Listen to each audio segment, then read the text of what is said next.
Primeiro livro dos Reis. Eu estou numa série de mensagens sobre o ministério profético de Elias. Quinta-feira nós ministramos aqui, foi uma palavra que edificou muito as nossas vidas. Quem veio na quinta-feira aqui, gente? Glória a Deus. Eu vou dar continuidade a essa palavra ainda, nessa próxima quinta. Gostaria que você que deseja e entende que precisa, viesse e estivesse com a gente. O tema da mensagem de hoje é: teu cansaço pode fazer você desistir de tudo. Você pode repetir comigo: o meu cansaço pode me fazer desistir de tudo. A gente vive num tempo, irmãos, onde a gente sempre está nos extremos. E um dos piores lugares para a gente estar é nos extremos, sem sombra de dúvida. E eu vivi isso. Recentemente agora, eu vivi isso. Mesmo pregando sobre isso, sou a experiência própria disso. A gente lançou um desafio, o plano, 3 meses antes, a gente lançou esse desafio para a igreja poder, de alguma forma, entrar numa melhor qualidade de vida. E aí eu coloquei no meu coração que eu faria um propósito de 90 dias sem açúcar. É uma coisa que eu gosto muito. Eu gosto de comer doce. Quem gosta de comer doce aí? Levanta a mão. Eu gosto de doce. Mas eu gosto mesmo. Aquela unção dobrada, eu gosto. Eu gosto de doce. E eu decidi fazer, sabe? É uma coisa que vai exigir muito de mim. E eu decidi. E eu comecei a fazer, irmãos. Eu não percebi, Ellen. Eu comecei a ficar nervoso. Eu nervoso, estressado, depois do almoço, estressado. Eu falei quinta-feira com os irmãos, comecei a ficar nervoso. Falei, meu Deus, o que é isso? Estou nervoso. E aí fiz a primeira semana, total abstinência. Falei, rapaz, não sabia que ia ser tão difícil.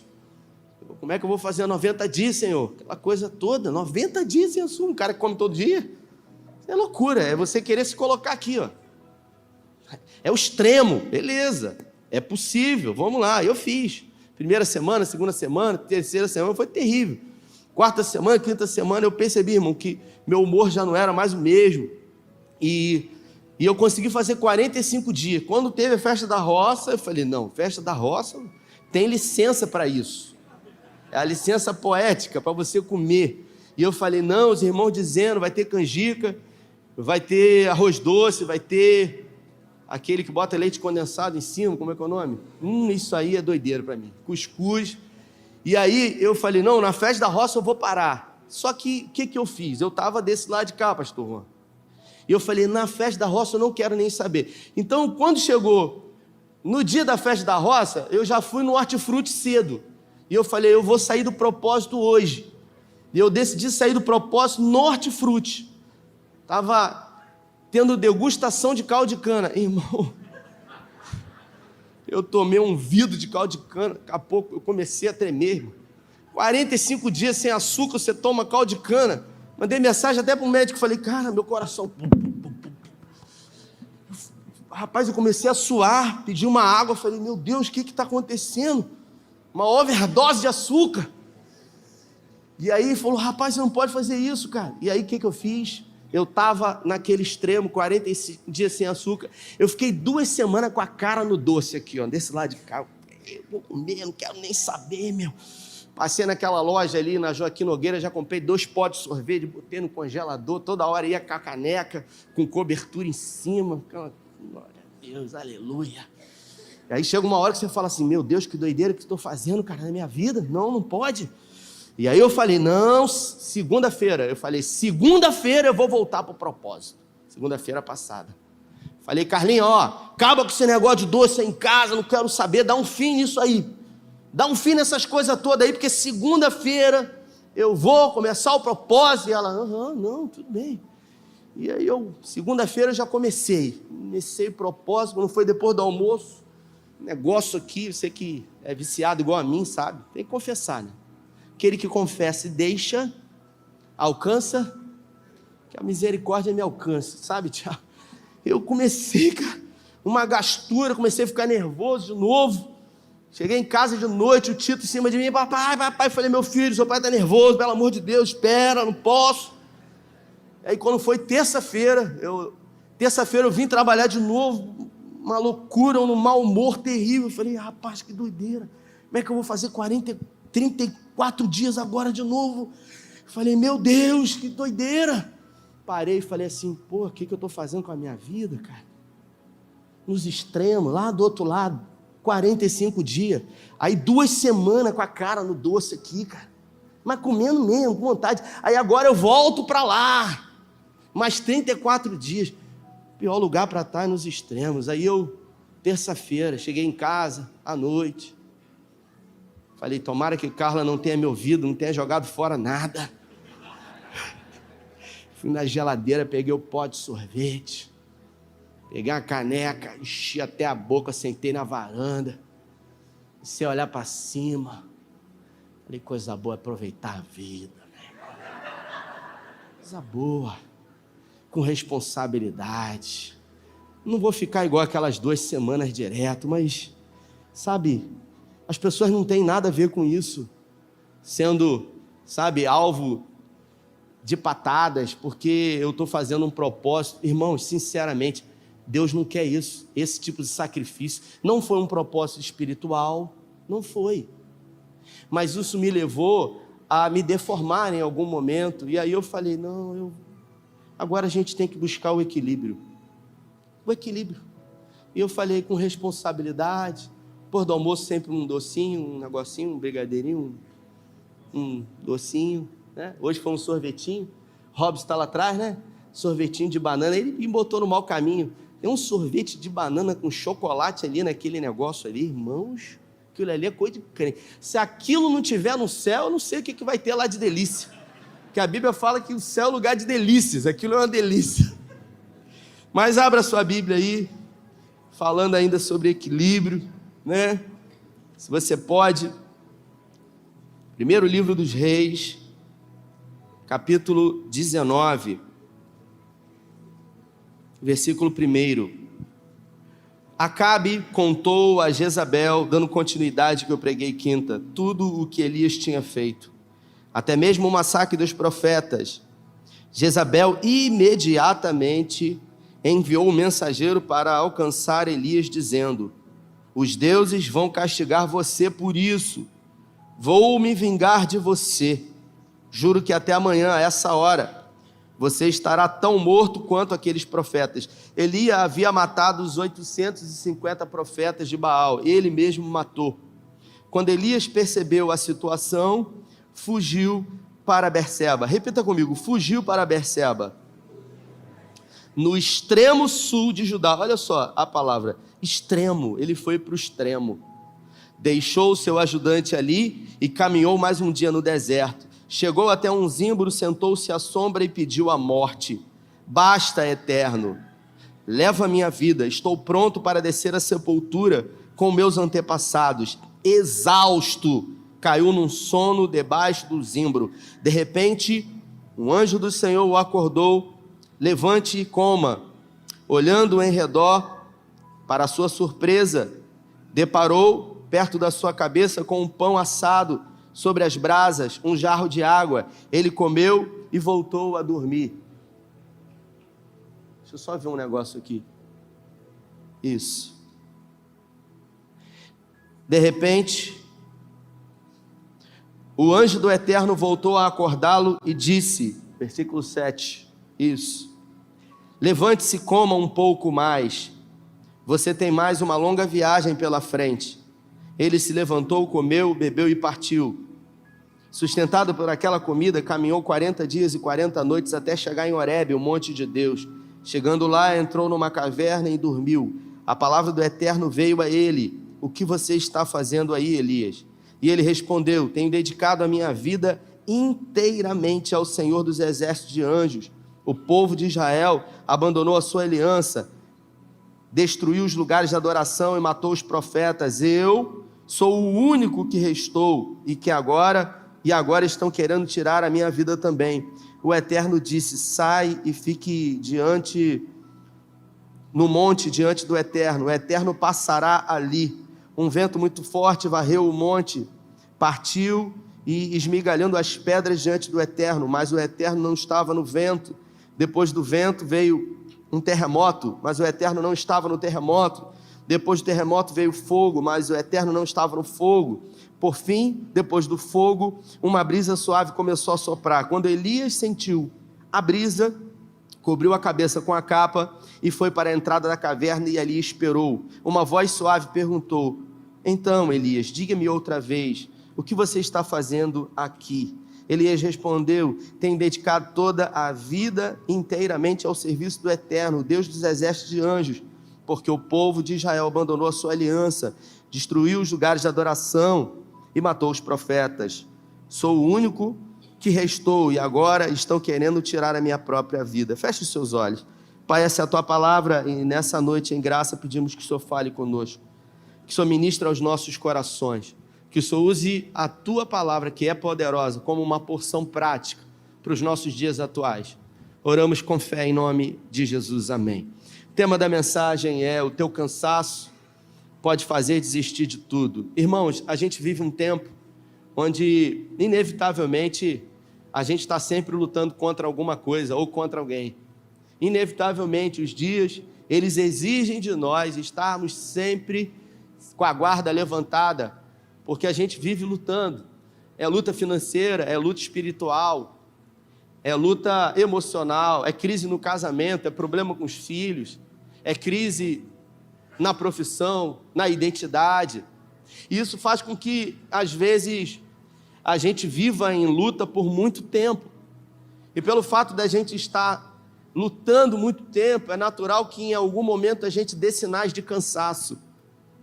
Elias, se você estava domingo aqui, você percebeu que eu disse que Elias ele começou a dar os sinais de cansaço quando ele foi para Sarepta e ele chegou na casa daquela viúva, e aquela viúva, Deus colocou uma mulher necessitada para dar proteção e provisão para Elias. E ali na casa daquela mulher, algum tempo depois, o filho dela morre, ela vai brigar com Elias, e Elias ele faz uma oração para Deus, falando para Deus: Senhor, por que trouxeste também desgraça para a vida dessa mulher? Observe que Elias ele começa a projetar para Deus, dizendo: tudo bem, a minha vida já está uma vida desgraçada, mas também trouxe desgraça para essa mulher. Ele começa a dar alguns sinais de cansaço, mesmo sendo funcional, tendo que trabalhar, tendo que fugir. Ele fugiu durante 3 anos, irmão, sendo perseguido. Se Acabe encontrasse com ele, Deus sabe o que faria, queria matar, Deus não ia permitir. Mas eu quero que você se coloque no lugar dele. Ele era um homem de Deus, mas isso não impede que o medo domine ele. E agora, depois de afrontar os 850 profetas no Monte Carmelo, ele matou aqueles profetas. Jezabel manda uma mensagem para ele, dizendo que a mesma coisa que aconteceu com os profetas que ele matou, ia acontecer com ele no outro dia. A tradução Almeida diz: e temendo muito, Elias fugiu. Observe, quando Deus chamou profeticamente para o ministério profético dele, disse para ele: vai lá e diz que não vai chover. Ele foi, e Deus falou: agora foge, porque eles vão querer te matar, eu já tenho um lugar preparado para você. Então, no primeiro ato, ele fugiu porque Deus mandou ele fugir. No segundo ato, ele foi ameaçado e ele fugiu sem ouvir o direcionamento de Deus. Por quê? Porque ele estava cansado. E a gente precisa aprender a discernir os cansaços da vida. Porque muitas são as vezes que, quando estamos cansados e sobrecarregados, tomamos atitudes precipitadas, fazemos aquilo que não é para fazer. Eu, no ministério pastoral que tenho, já pude ter a oportunidade de ouvir histórias de pessoas que fizeram em 5 minutos coisas que se arrependeram pro resto da vida. Por quê? Porque fizeram essas coisas de forma cansada. A Bíblia conta a história que Saul ele estava encurralado, os filisteus vinham contra a nação de Israel, e Samuel havia dito que depois de 7 dias estaria ali para oferecer sacrifício, e o povo começou a pressionar o rei Saul, dizendo para ele: os filisteus estão vindo, a gente vai morrer. Sabe quando você está envolvido por pressões de terceiros? As pessoas dizem para você: você não vai fazer nada, você tem que fazer alguma coisa. E a gente começa a ser pressionado, a gente já está cansado, a gente está sobrecarregado. E eu imagino Saul ali, recebendo aquelas pressões, você é o rei, tem que fazer alguma coisa, toma uma atitude. E ele acabou se precipitando por causa do cansaço, e ofereceu sacrifício, coisa que somente o sacerdote poderia fazer. E depois que ele terminou de oferecer sacrifício, Samuel chegou, e Samuel disse: o que você fez? Não era para você fazer isso, você não foi chamado para fazer. E ele disse: mas você demorou a chegar, o povo começou a me pressionar, eu tinha que fazer alguma coisa. E é assim que muitas são as vezes, quando a gente está pressionado, que a gente toma decisões erradas, porque a gente tenta ouvir Deus, a gente quer que Ele fale com a gente. Você faz ideia de quantas vezes Davi orou e Deus não falou com ele na hora que ele orou? E como que eu e você nos atrevemos a querer orar e ter a resposta de Deus imediata? Deus fala com quem Ele quer, a hora que Ele quer, mas simplesmente nós não temos controle sobre isso. Na Bíblia nós temos 150 salmos. Dos 150 salmos da Bíblia, Davi escreveu 40. 80% dos salmos que Davi escreveu, ele está orando e dizendo: não aparte de mim o teu rosto, não aparte de mim a tua presença, corra-me, venha me socorrer. Uma pessoa que está falando isso está o quê? Está desesperado. Você acha que Davi não estava cansado? Você acha que lá naquela caverna, quando a Bíblia fala que Saul entrou dentro da caverna para aliviar o ventre, devia ter comido uma sobremesa, ele foi fazer o número 2, se é que você me entende.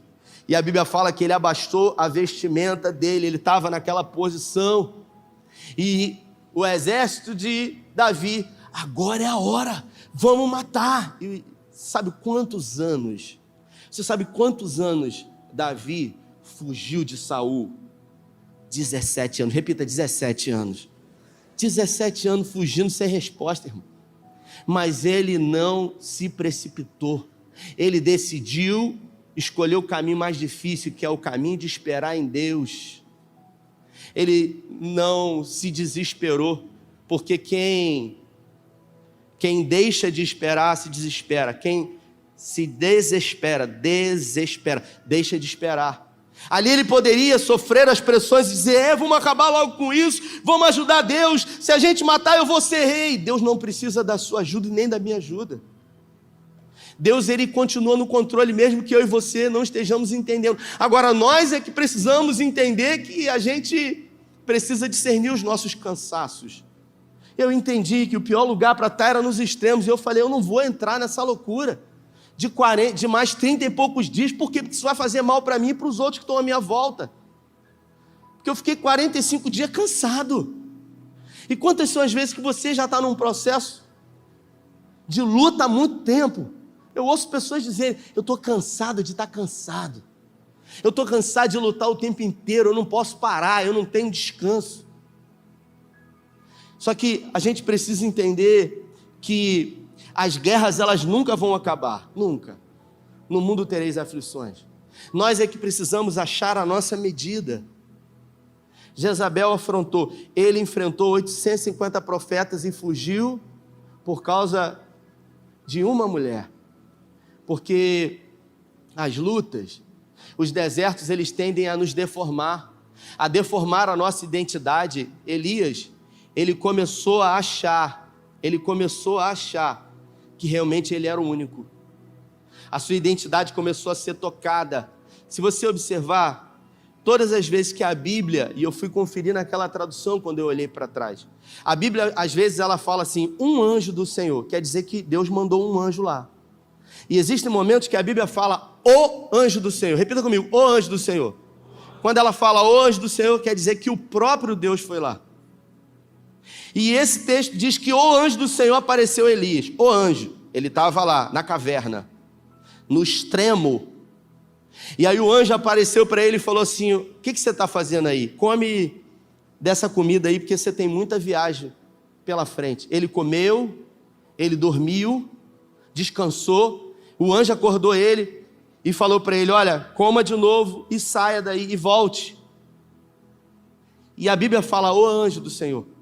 O próprio Deus estava ali. E o anjo do Senhor disse para ele: ó, vá para tal lugar, porque Deus vai se apresentar diante de você. Deus estava com ele o tempo todo ali, irmãos, mas Elias já não percebia mais. Por quê? Porque ele estava cansado. E quando a gente está cansado, a gente não consegue mais discernir nada. E a gente precisa aprender a reconhecer as nossas limitações. Está tudo bem, eu estou no controle. A esposa, às vezes, meu filho, você não está... Carla falava para mim, o que está acontecendo com você, Rafael?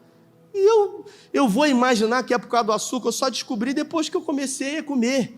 E eu falei, rapaz, estava perdendo essa coisa maravilhosa da vida. É o equilíbrio. Não é estar num extremo nem no outro, é você entender que, como Paulo falou, você pode tudo, mas nem tudo convém. Então, busque o equilíbrio na sua vida. A Bíblia não é um livro de proibições, tem gente que acha, não pode, não pode, não pode, não pode, não pode. A Bíblia é um livro de conselhos. Se quiserdes me ouvir, comerei o melhor dessa terra. E o anjo do Senhor, o próprio Deus, fala para ele, o que você está fazendo aí? E ele começa a se justificar, só eu. Porque quando a gente está cansado, a gente vive se justificando. A gente quer justificar os nossos comportamentos, as nossas atitudes. E o texto diz, Jezabel ameaçou ele. E ele simplesmente, diante disso, o que fez? Fugiu. Por isolamento, porque quando a gente está cansado, o primeiro comportamento é fuga. O segundo, isolamento, não quer ver ninguém, não quer estar com ninguém. A gente foge do meio. A gente não quer estar mais com as pessoas. Quando a gente está cansado espiritualmente, ministerialmente, a gente se isola, não quer, não tem problema. Aquela coisa de pessoas que, sabe, se feriram, não quero igreja. Qual lugar que não tem problema, irmão? Você quer ir para um lugar que você não vai ter estresse e não vai ter problema? Cemitério. É o único lugar. É o único lugar que a gente não vai ter estresse. Lá é o silêncio total. E a gente tem medo de ir lá ainda. Ninguém está lá não, irmão. Tem que ter medo de quem está vivo. A avó falava isso. Quem está morto não faz mais nada para ninguém. E ele ficou 40 dias fugindo, até que o anjo do Senhor fala, vai para Horebe, porque Deus vai falar com você. E ele fugindo, irmãos, ele chegou a pedir a morte. A angústia de Elias foi tão grande ao ponto dele pedir a morte. Quem pensa em tirar a própria vida, eu conversei com uma pessoa essa semana, que tem vivido dias difíceis, cinzentos, e essa pessoa disse para mim, eu tenho tido pensamentos, onde esses pensamentos são pensamentos de tirar a minha existência, anular, diante de tanta dor e sofrimento que está vivendo. Quem tira a própria vida não quer morrer, quer se livrar do sofrimento, porque não consegue lidar com isso. O cansaço entrou de uma forma tão avassaladora que destruiu tudo, que deformou a identidade. O cansaço quer roubar a nossa identidade. As nossas convicções, elas mudam. Nós perdemos a capacidade de discernir e a gente acaba se deformando. Essa semana eu li num livro a história de um pastor americano. Ele fundou uma igreja em Houston, nos fundos de um armazém onde era uma antiga venda de legumes e frutas. John, o nome dele, John Osteen. E ali ele fundou aquela comunidade de fé, ele e a sua esposa. Ali eles tiveram filhos e aquela comunidade de fé cresceu. O filho dele cresceu e quando chegou na hora do menino ir para uma faculdade, ele mandou ele para um outro estado e ele foi fazer faculdade no outro estado. E quando ele voltou formado da faculdade, o filho dele ficou atrás das câmeras e por 17 anos aquele menino, ele ficou editando, filmando e dirigindo o seu pai pregando. E o seu pai sempre dizia para ele, meu filho, existe um chamado de Deus em você. Existe um talento que Deus deu a você que precisa ser despertado. E por muitas vezes o pai insistia que ele se colocasse diante das câmeras para pregar e nunca, durante 17 anos, aquele menino deu ouvidos ao seu pai. Às vezes ele até tinha coragem de fazer alguns anúncios, a mão suava, o coração batia muito forte, ele tinha medo e ele dizia, isso não é para mim, o meu pai está dizendo isso porque ele quer que eu assuma o dia que ele foi embora. E o pai sempre o incentivava, dizendo: meu filho, existe um talento, existe um dom dentro de você que Deus deu, que talvez nem mesmo você conheça. Esse menino não havia se encontrado em nenhuma profissão, já estava cansado de tentar muita coisa e já não conseguia perceber as oportunidades, inclusive, que Deus estava colocando diante dele. No dia 17 de janeiro de 1999, o pai dele disse para ele: Joel, no domingo você vai ministrar o seu primeiro sermão. E curiosamente, Joel, ele disse: eu vou pregar, papai. Ele disse que uma paz entrou no coração dele ao ponto dele decidir fazer aquilo. E pela primeira vez agora, ele estaria diante de 5.000 membros da igreja do seu pai.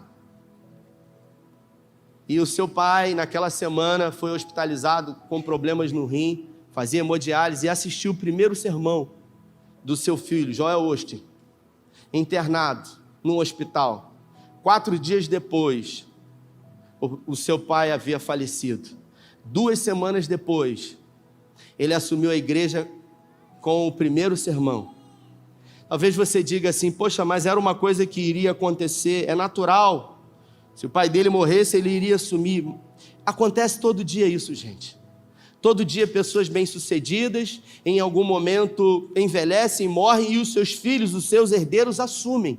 Mas a grande maioria das vezes, os filhos não conseguem ter a habilidade de manter aquilo que foi conquistado. Na maioria das vezes se perde tudo, fortunas são gastas, impérios são destruídos. E curiosamente, o Joel Osteen, a primeira coisa que ele fez foi cancelar o programa de TV nacional, em rede nacional. A esposa disse para ele: você não pode fazer isso. Aquilo que era o papel do pai dele por muitos anos de incentivá-lo, porque Deus sempre coloca alguém. Repita comigo: Deus sempre coloca alguém. Agora foi assumido pela sua esposa, que dizia para ele: existe um talento dentro de você que você ainda não conhece, que você carrega, que foi colocado pelo Espírito Santo de Deus. E ela disse para ele: você precisa ligar para aquele homem e assumir a sua responsabilidade. Ele fez durante 2 anos, irmãos. Ele pregava com muita falta de confiança, até que ele entendeu o seu chamado e o seu propósito. Hoje, a igreja Lakewood Church, ela tem 60.000 membros em Houston. As mensagens de Joel hoje são assistidas semanalmente por mais de 60 milhões de pessoas, porque ele entendeu o seu chamado em Deus. Mas por 17 anos ele ficou atrás das câmeras, fugindo, cansado, porque havia tentado em alguns lugares e não havia se encontrado. A sua identidade, ela foi roubada. Talvez você já tenha feito muita coisa na sua vida e você ainda não tenha se encontrado naquilo que você ama fazer. Talvez você até já desistiu e as pessoas até dizem para você: poxa, eu acho que você tem um talento para isso, você tem um dom para aquilo. E assim como o próprio Elias, que interrompeu os planos de Deus na vida dele. Elias aqui, ele diz para Deus com todas as letras: eu não quero mais. Elias diz para Deus: eu não aguento mais. E Deus fala para ele: meu filho, existem 7.000 que não se prostraram. Ele fica dentro daquela caverna, vem terremoto, vem vento, vem chuva. E quando vem uma brisa suave, ele bota a capa sobre o seu rosto e ele sai, ele aparece na porta daquela caverna. E Deus fala com ele dentro daquela caverna. Talvez você esteja dentro de uma caverna. E talvez dentro de você existam vários talentos que você sequer se dá conta que Deus colocou e que precisam ser aperfeiçoados por Ele. Mas você precisa fazer a sua parte, porque Deus sempre trabalha em parceria. E se você observar, Elias, ele foi responsável por interromper o ministério profético, porque Deus tinha mais para fazer na vida dele. Deus tinha muito mais a acrescentar. Ele foi o maior profeta do Antigo Testamento, mas havia mais em Deus. Deus olhou para ele e viu o estado da sua alma e viu que ele não queria mais. Ele disse: eu não quero mais. E Deus disse para ele: se levante, retorne. Você vai ungir Azael rei. Você vai chamar Eliseu para assumir o seu ministério profético. E ali ele colocou um fim a um grande chamado de Deus. Ele interrompeu aquilo que Deus tinha a fazer na vida dele.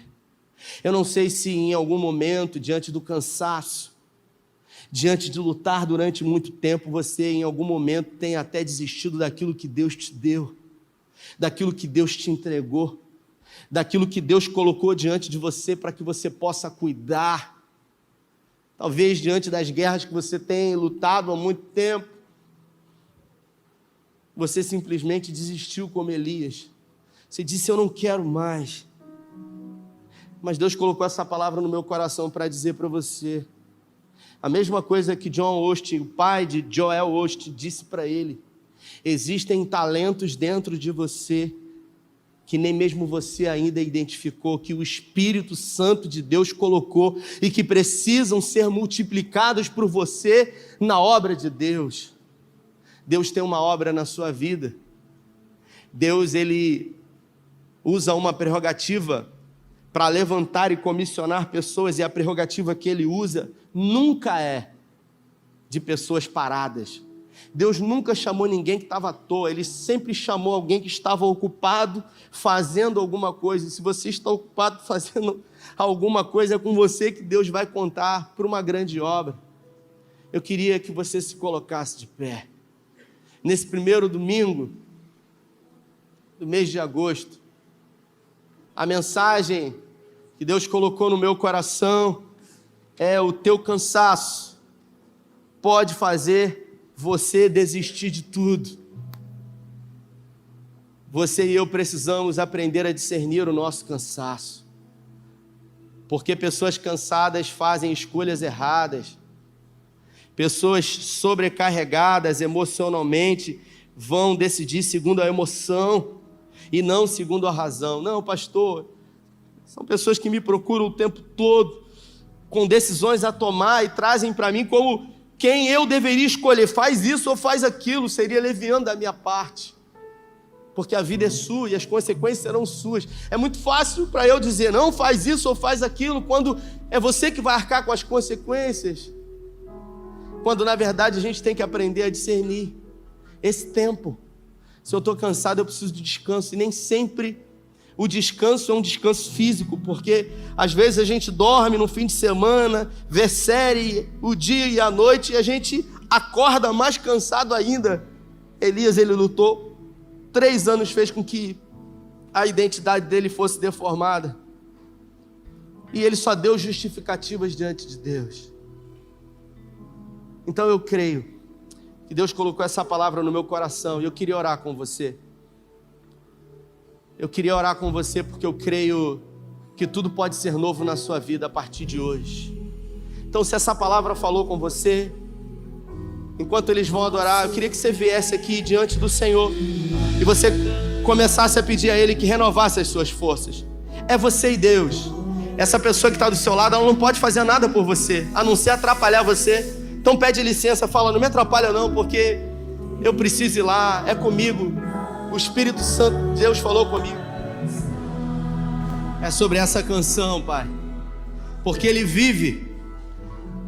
Posso crer no amanhã. É essa certeza que nos leva a crer, a confiar e a esperar. Pai, existem pessoas aqui cansadas, sobrecarregadas, e foi o Senhor que disse, lançai sobre mim, pois o meu jugo é leve e o meu fardo é suave. Vinde a mim todos vós que estáis cansados, sobrecarregados. Isso não tem a ver somente com as pessoas que ainda não te conheceram, isso tem a ver com todos. Davi, num momento da sua vida, cansou e decidiu, num tempo de guerra, ficar em casa. Destruiu a vida, a família, colheu consequências terríveis por causa de uma atitude errada que tomou no momento de cansaço. Pai, nessa noite nós reconhecemos para o Senhor as nossas limitações e pedimos que o Senhor renove as nossas forças, que o Senhor revigore o nosso espírito. Existem pessoas que vieram aqui na frente reconhecendo, Pai, que precisam do Senhor. Que o poder do Senhor precisa ser aperfeiçoado em cada coração, em cada fraqueza. Porque nós só podemos ser fortes no Senhor. Por isso nos renova, Senhor. Renova-nos, Senhor. Renova-nos, ó Deus. E o Senhor pode fazer isso. Dá-nos de volta a alegria da salvação. Nos dê a paz que excede todo entendimento.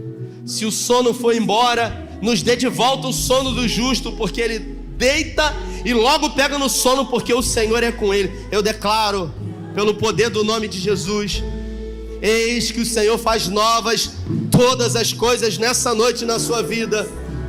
Eu declaro profeticamente que os melhores dias estão à frente, emocionalmente, espiritualmente, financeiramente, para a glória do Senhor. Eu declaro o descanso de Deus na sua vida, meu irmão e minha irmã. Eu declaro essa paz que vai além da compreensão humana. Que Deus dê a você tudo aquilo que você precisa e veio buscar diante dele. Aquilo que o homem não pode dar, aquilo que o dinheiro não pode comprar, o Senhor, ele pode te dar gratuitamente, porque é graça, é favor não merecido a você. Não existe nada que você possa fazer. É aquilo que ele decidiu, amar a você de uma forma incondicional. Eu declaro agora uma unção do alto, um óleo fresco na sua vida, meu irmão e minha irmã. Eu declaro em nome do Pai, em nome do Filho e em nome do Espírito Santo. Se você crê, dê a melhor salva de palmas ao Senhor. Aleluia.